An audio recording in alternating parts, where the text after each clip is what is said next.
So in the phosphorus, already we have discussed a certain type of reaction. phosphorus को heat करना, O2 के साथ reaction, O2 excess के साथ reaction, Cl2 के साथ reaction, Cl2 excess के साथ reaction, SOCl2, thionyl chloride, okay, sulfuryl chloride, NaOH, H2, S8, nitric acid, H2SO4, सारे ये reaction discuss कर चुके हैं, right?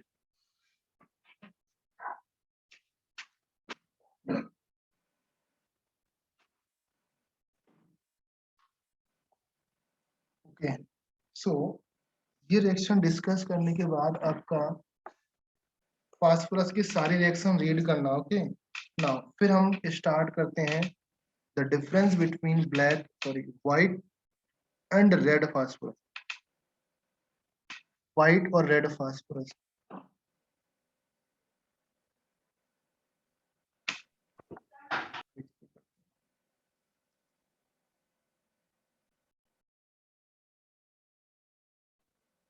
White P,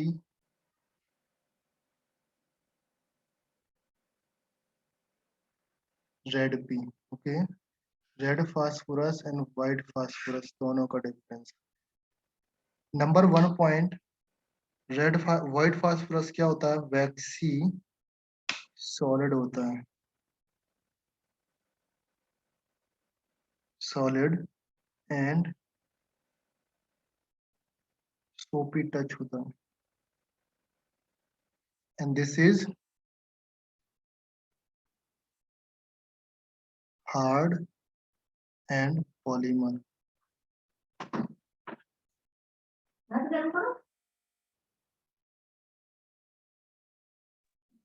Hard and polymer. Okay, and the second one,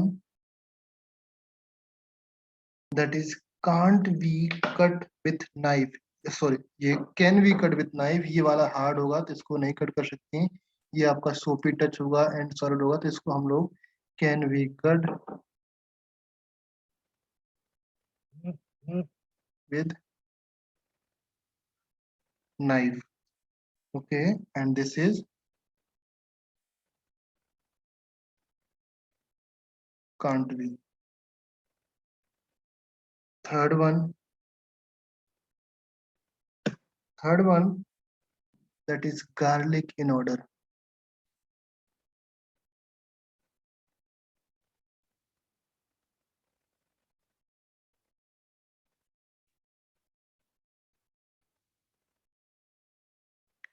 Okay, the third one here, यहाँ पर क्या होगा? Third one, इसका क्या स्मेल होगा? कुछ तो पढ़ के आए होगे।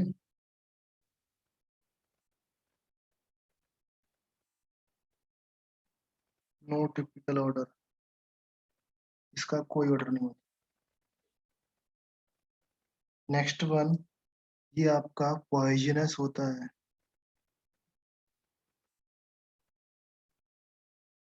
पॉइजनस समझ रहे हो? किस टाइप का पॉइजनस? यहाँ पर मैं बता रहा हूँ, आई थिंक जो बायोलॉजी वाले होंगे वो बता सकते हैं। फौजी जौ क्या होता है? फौजी जौ। सर वो मैच स्टिक में पहले यूज करते थे व्हाइट फास्फोरस। हाँ, मैचस्टिक वाला यूज कर लिख सकते हैं। ये फौजी जौ क्या होता है ये रेड ना, बताओ। रेड फास्फोरस वो मैचस्टिक। मैचस्टिक में कौन सा यूज करते हैं, रेड या व्हाइट? अभी रेड करते हैं, पहले व्हाइट करते थे। अच्छा, हाँ, तो कोई दिक्कत नहीं, वो तो आप लिख सकते हो। यूजेस की बात तो बहुत कम हो रही है, हम उसकी और भी प्रॉपर्टीज की बात कर रहे हैं। पॉइजनस होगा जो आपका व्हाइट फास्फोरस, इसमें फौजी जौ हो जाता है। ये एक टाइप का डिसीज है। ये फौजी जौ क्या होता है? टेल मी, कौन बताएगा? बायोलॉजी वाले बता सकते हैं।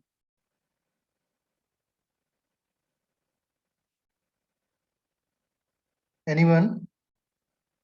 नहीं पता? जो आपका जौ होता है ना, दांत होते हैं ना, ये दांत अपने अंदर से, जैसे हम बोल सकते हैं, गलने लगते हैं, गिरने लगते हैं दांत अपने आप से। पता नहीं कोई सा टाइप की बीमारी हुई थी, एक जौ आपका बहुत बड़ा हो जाएगा, अंदर अंदर दांत जो है आपके टीथ हैं वो सड़ जाते हैं, गल जाते हैं, उसका बीमारी का नाम फौजी जो टाइप होता है। ज्यादा डिटेल्स में जानना हो तो फिर नीट वाले से कांटेक्ट कर, राइट। नीट वालों बेटा पढ़ लेना B1 B2 को, इनको PCM1 PCM2 को बता देना, ओके। फौजी जो क्या होता है, and this is non poisonous.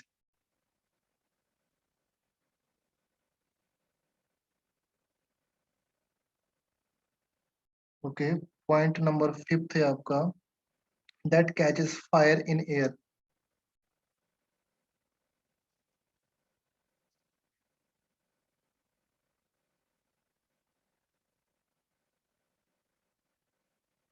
Fire in air, जो फायर को कैच करता है, इस प्रॉपर्टी को क्या बोलते हैं?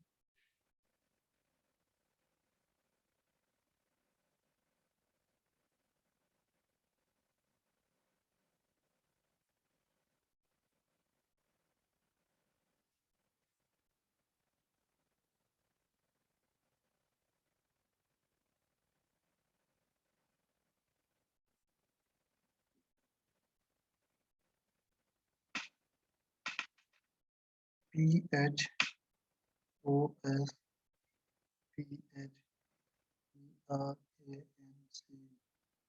Okay, and this one, no action in air until heated.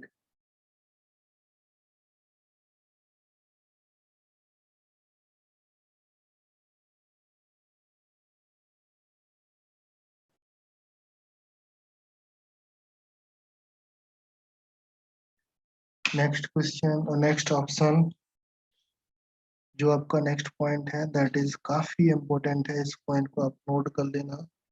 Point number 6 और पॉइंट नंबर 7 कर लेते हैं। चलो अभी पहले पॉइंट नंबर 6 लिख लो। ओके, ये याद आ रहा मेरे को। जब आपका रिएक्ट होता है, रिएक्ट विद X2, X2 के साथ रिएक्ट करते हैं with pop sound. Pop sound का क्या मीनिंग है? At NTP. पॉप साउंड का क्या मीनिंग है? सोच के बताना मुझे। पॉप म्यूजिक नहीं है बेटा। Point number 6, that is react eight only high temperature. React only at high temperature. Okay, next point आपका काफी इंपॉर्टेंट है, इसको मैं अलग कलर से लिखता हूँ। Okay,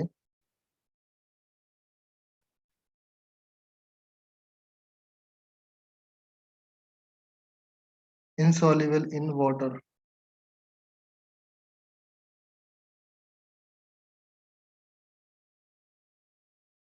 soluble in CH2, and this one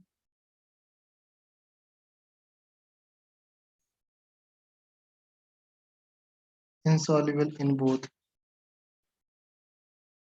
Okay, and the next point, this is also important, तो इसको भी हम लोग ग्रीन कलर से लिख लेते हैं।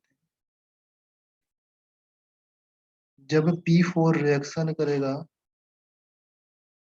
NaOH के साथ और इक्वस NaOH के साथ, क्या कंपाउंड बनेगा?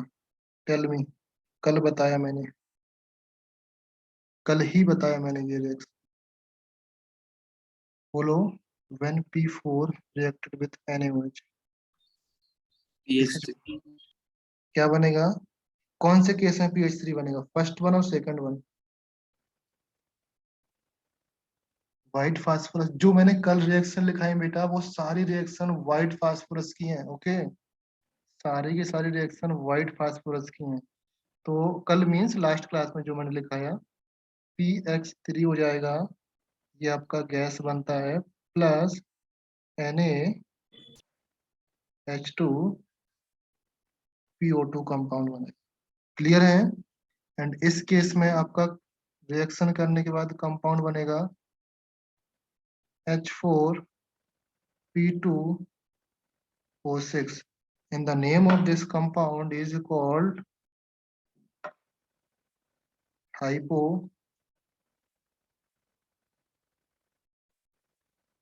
फॉस्फोरिक एसिड, इसका स्ट्रक्चर एंड ऑल लास्ट में देखेंगे जब हम लोग एसिड पढ़ेंगे। ये हाइपोफॉस्फोरिक एसिड हम लोग वहां पर डिस्कस करें। ओके, नाउ सो स्ट्रक्चर क्या होता है P4 का? Who will tell me structure of P4? Structure of P4 क्या होगा? यहाँ पर स्ट्रक्चर बनाने ला, थोड़ा सा हम इसको ऐसे करते हैं।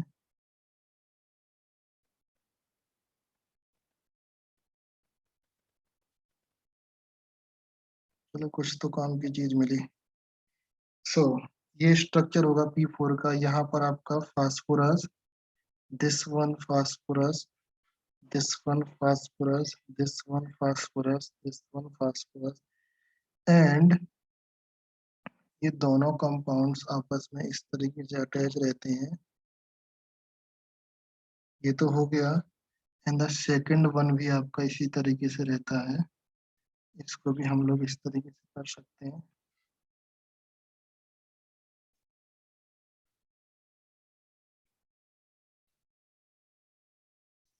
चलो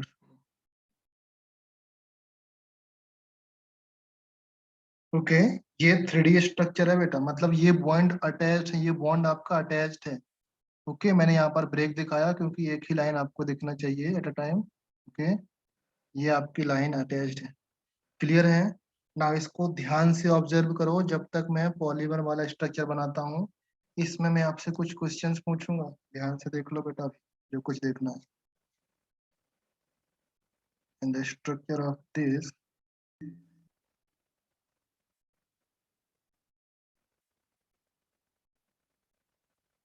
पी,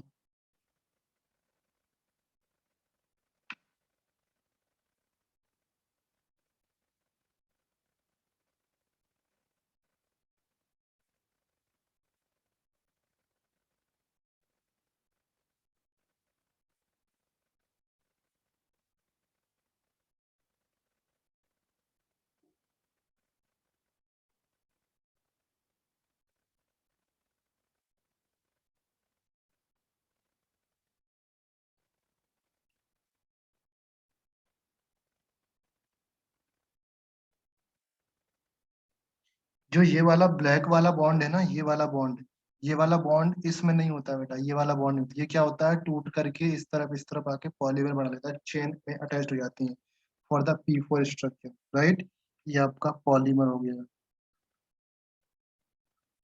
पॉलीमर फॉर्म में एग्जिस्ट करता है। अगर हम लोग इसी को हम जब ब्लैक फास्फोरस होता है ना बेटा, ब्लैक और you can say violet phosphorus होता है ना, तो उसमें ये वाला बॉन्ड भी टूट जाता है, तो वो ऊपर नीचे इस तरीके से बना लेता है। वो जो आपको PDF दिया उसमें स्ट्रक्चर बना होगा, देख लेना। जो ब्लैक फास्फोरस होता है वो इस तरीके से आगे पीछे बॉन्ड भी टूट जाता है, मीनिंग ये बॉन्ड भी आपका नहीं रहता वहां पर। ओके, तो उसका केस ज्यादा इंपॉर्टेंट नहीं है, आप यहाँ पर लिख लो। बट ये लिख सकते हैं कि अगर इसको हीट करते हैं तो ब्लैक फास्फोरस बन जाएगा।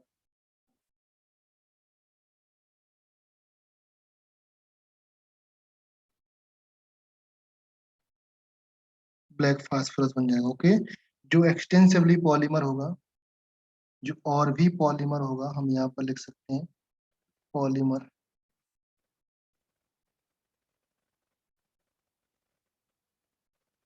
जितना ज्यादा पॉलीमर मीन्स उतना stable. Okay,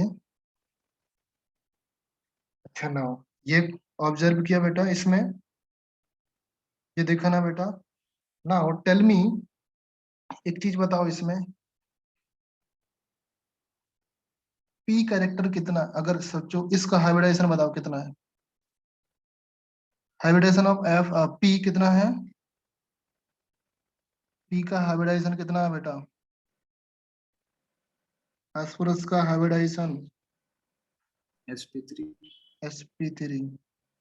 can you tell me the P character of this sp3? P character बता सकते हो या पी का परसेंटेज बता सकते हो कितना है? 75 20, हाँ 25 75, गुड। एक question complete. Now tell me the number of bond and bond P O P bond, number of पूछा मैंने, एंगल की वैल्यू नहीं पूछी। पीपी बॉन्ड पूछा, नंबर बॉन्ड का नंबर पूछा, कितने पीपी एंगल है यहाँ पर। नंबर्स पूछे मैंने, एंगल नहीं पूछा। एंगल बाद में, नेक्स्ट क्वेश्चन आपका एंगल का होगा कि एंगल कितना होगा। 6. 6 देख। Okay, anybody else? बाकी लोग बताओ कितना होगा बॉन्ड एंगल इसका, sorry number of bond PP bond कितने होंगे। ध्यान से मेरे साथ देखो, मैं यहाँ पर बना रहा हूँ, आपको ध्यान से देखना।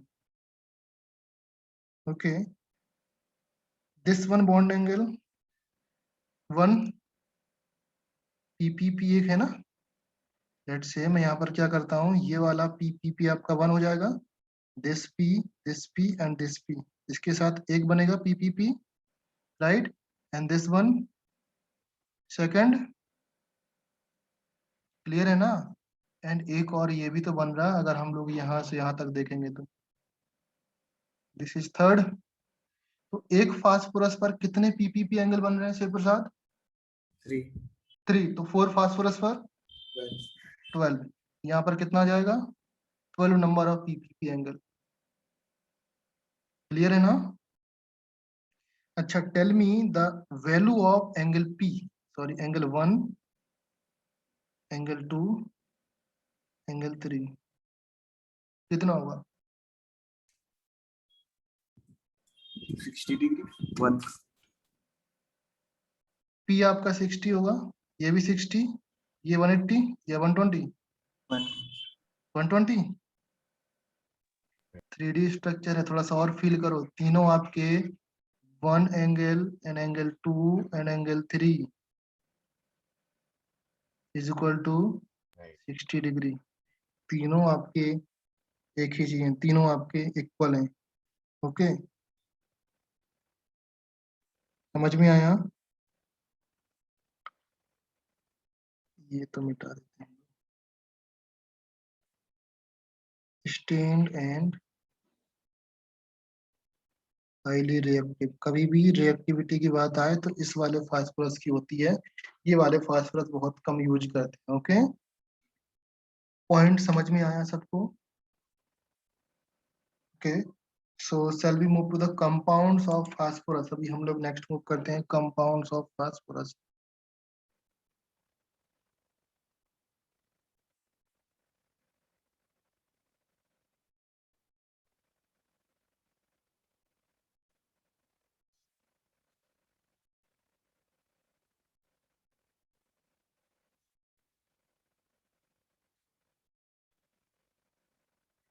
नंबर 1 देखें, फर्स्ट कंपाउंड क्या है, PCl3।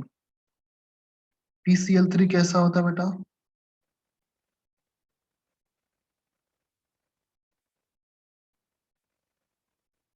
ऑयली लिक्विड होगा एंड कलरलेस कंपाउंड होता है। ओके, क्लियर है। PCl3 oily liquid and colourless compound. इसकी जो मोस्ट एंड इम्पोर्टेंट रिएक्शन है PCl3 की, दैट इज ROH के साथ। ROH के साथ जब आपका PCl3 रिएक्शन करेगा, देन आपका कंपाउंड बनता है RCl प्लस H3PO3। क्लियर है ना। इसमें इतना ही काफी है, इतना ही इम्पोर्टेंट है, ज्यादा नहीं पढ़ने का। Okay, second one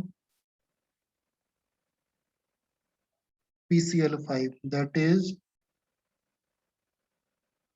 yellow powder होता है। ओके, येलो पाउडर होगा एंड इसकी जो इम्पोर्टेंट रिएक्शन है मैं यहाँ पर नोट डाउन करता हूँ। Number 1, what happen when PCl5 को हीट करते हैं। PCl5 को हीट करते हैं, PCl3 में कन्वर्ट होगा प्लस Cl2 गैस निकलती है। ओके, काफी इम्पोर्टेंट रिएक्शन है, याद कर लेना। Okay, then what happen when PCl5 reacted with H2O। PCl5 का हाइड्रोलिसिस करते हैं एंड देन रिएक्ट करेंगे with H2O। What happen that is H2O, the compound form POCl3 focal 3 and further hydrolysis करने पर the compound form H3PO4। याद है कि नहीं all of you? बताया हुआ है मैंने। ओके इस कंपाउंड के बारे में कुछ प्रॉपर्टीज याद हैं, that is strong,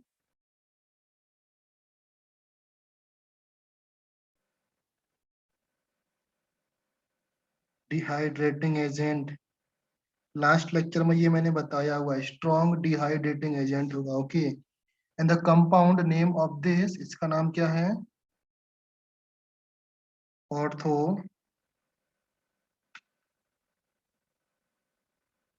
phosphoric acid. What do you mean by ortho? इसका ऑर्थो का मतलब क्या है? ऑर्थो का मतलब होता है बेटा solid at room temperature, room temperature पर सॉलिड होने वाला है। ओके PCl5 हो गया। नाउ PCl5 की रिएक्शन, नाउ थर्ड में रिएक्शन में आता है। थर्ड रिएक्शन है आपका ROH के साथ रिएक्शन PCl5, एल्कोहल के साथ रिएक्शन करेंगे, कंपाउंड फॉर्म होगा RX and plus POCl3 plus HX। X मतलब यहाँ पर ये लिखा हुआ ना Cl आ जाएगा, यहाँ पर हम लोग डायरेक्टली Cl ही लिखते हैं। ओके एंड यहाँ पर क्लियर है? X लिखा रहेगा तो आपको आइडिया लग जाएगा कि किस तरीके से कंपाउंड फॉर्म होने वाला है। Now second in this case same reaction आपका एसिड भी शो करता है, अगर RCOOH होता है तो सेम रिएक्शन शो करता है, लाइक PCl5 होगा, कंपाउंड फॉर्म होगा RCOCl प्लस आपका कंपाउंड बन जाए। नाउ ये सेम रिएक्शन आपकी कौन भी शो करता है? सेम रिएक्शन PCl3 भी शो कर देगा आपका रिएक्शन। क्लियर है? ये रिएक्शन आपके बहुत बहुत बहुत इंपॉर्टेंट है for the case of PCl5। Okay तो अगर मैं टिक लगाना चाहूँ तो इसमें इंपॉर्टेंट रिएक्शन में टिक लगा दिया मैंने 1 2। Okay and the third one तो लगा हुआ है आपका दिस वन, तो PCl5 का हम पूरा ही टिक लगा देते हैं। ओके PCl3 से ज्यादा ही इंपॉर्टेंट है PCl5। नाउ PCl5 के बारे में एक चीज और जान लेते हैं, द स्ट्रक्चर ऑफ PCl5।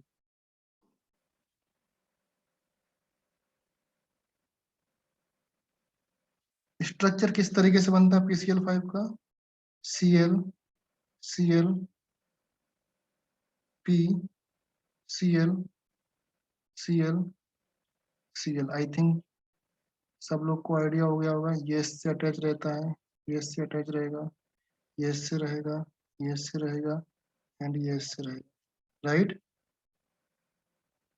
ध्यान से देखो, इस बॉन्ड को बोलते हैं axial bond. This bond is called, या दिस बॉन्ड, बेसिकली हम इन दोनों बॉन्ड की बात कर रहे हैं, this bond and this bond is called axial bond, and remaining three bond, this one and this one is called, क्या बोलते हैं बेटा इनको? Equatorial bond. Now equatorial bond हो गया। इस केस में आपको अगर मैं बोलूं इक्वेटोरियल बॉन्ड और इसके कुछ आपको डिफरेंस समझ में आएगा इन दोनों में? इक्वेटोरियल बॉन्ड और ये बॉन्ड क्या है? चलो मैं बताता हूँ। In the case of PCl5, in the case of PCl5, axial bond length is always greater than equatorial, but star बना दिया मैंने, certain conditions applied means कुछ ऐसी conditions होंगी जहां पर ऐसा नहीं होगा। वो कौन सा केस होगा जहां पर ऐसा नहीं है? हाँ अगर मैं बताता हूँ वो ऐसा कौन सा केस है, चलो पहले नोट कर लेते हैं केस कौन सा। ओके केस ये है फास्ट लाइक केस है आपका P F F3Br2 P F3Br, ये आपका कंपाउंड है। लाइक स्ट्रक्चर कैसे बनेगा, F F P F, यहाँ पर F लगा हुआ है, यहाँ पर F लगा हुआ है, यहाँ पर F लगा हुआ है, सॉरी PF2Br3 होता है, तो उल्टा लगा दिया Br, तभी मुझे समझ नहीं आया था ये किस तरीके से लगे Br। जो F होगा because of high electronegative element, ये आपका दूर रहना चाहेगा। ओके, तो F यहाँ पर हो गया। नाउ ये लग गया बेटा। इस केस में लेट से मैंने बोला कि इसकी बॉन्ड लेंथ ये y है, थोड़ा सा दूर हो गया, इसको पास में कर लेते हैं।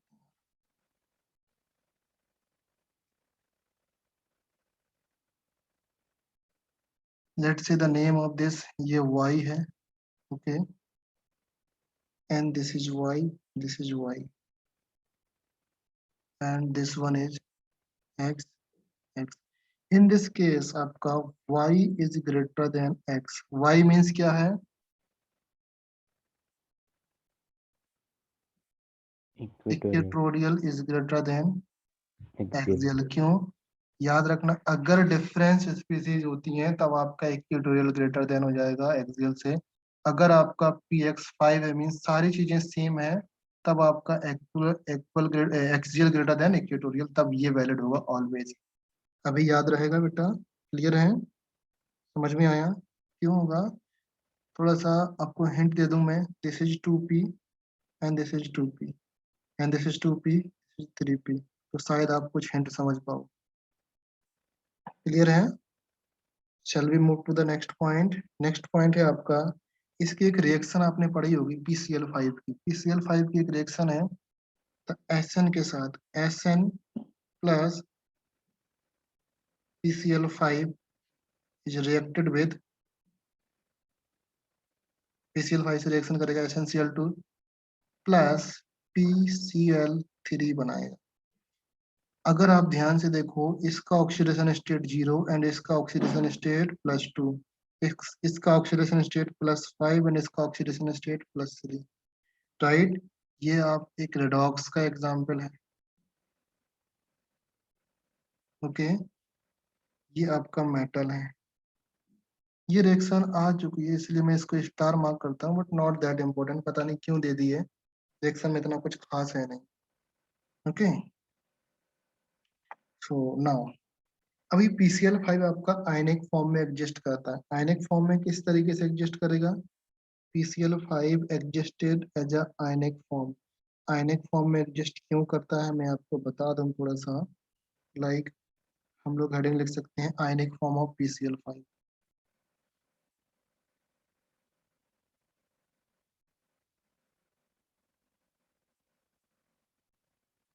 नंबर 1, जो PCl5 है, that is solid and exist as a PCl4 positive and PCl6 negative, right। ये इसलिए, अगर मैं इसमें हाइब्रिडाइजेशन देखूं, इस केस में हाइब्रिडाइजेशन मेरा क्या हो जाएगा, हाइब्रिडाइजेशन हो जाएगा sp3d2, एंड इस केस में हाइब्रिडाइजेशन देखूं मैं, यहाँ पर हाइब्रिडाइजेशन मेरा sp3 दिख रहा है, ओके। सो दैट इज, इन दोनों हाइब्रिडाइजेशन डिफरेंस की वजह से इस कंपाउंड की इंपॉर्टेंस बढ़ जाती है, okay.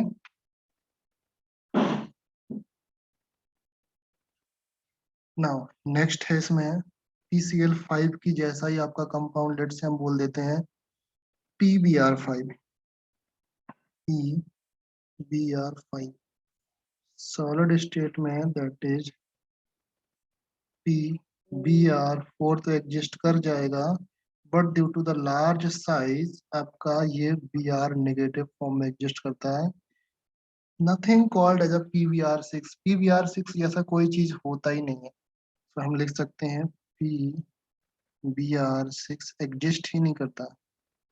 Okay, does not exist due to large size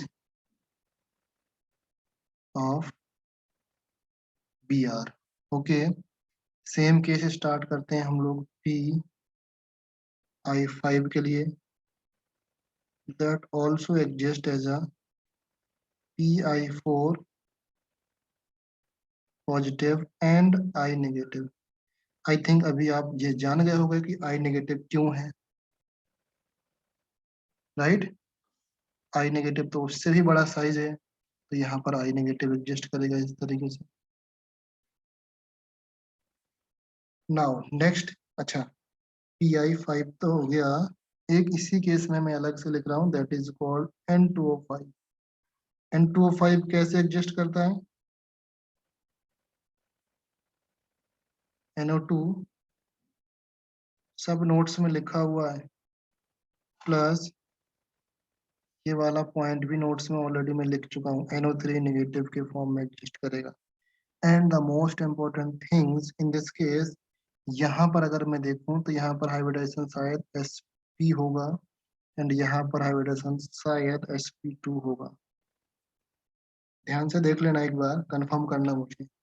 okay, so point clear हुआ सारा।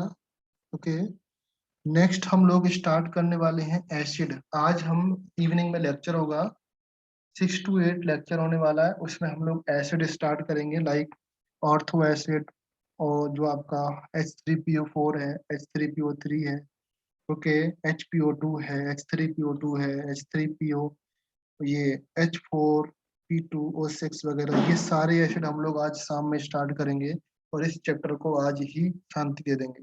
ओके, तो ये चैप्टर आज खत्म हो जाएगा, एंड अगर टाइम बचता है तो हम ऑक्सीजन भी स्टार्ट कर सकते हैं। ओके, सो सब लोग ज्वाइन करना, अदरवाइज बाद में आप डाउट पूछने आ जाओ, सर ये बताओ ये बताओ। ओके, सो ज्वाइन एवरीवन, 6 o'clock पे लेक्चर होगा, 6 to 8। ओके, तो bye bye everyone, you can leave now. अभी रेस्ट लो थोड़ा सा, क्योंकि इवनिंग में लेक्चर ज्यादा होने वाले हैं। Bye bye. बस बाय बेटा। Bye, sir.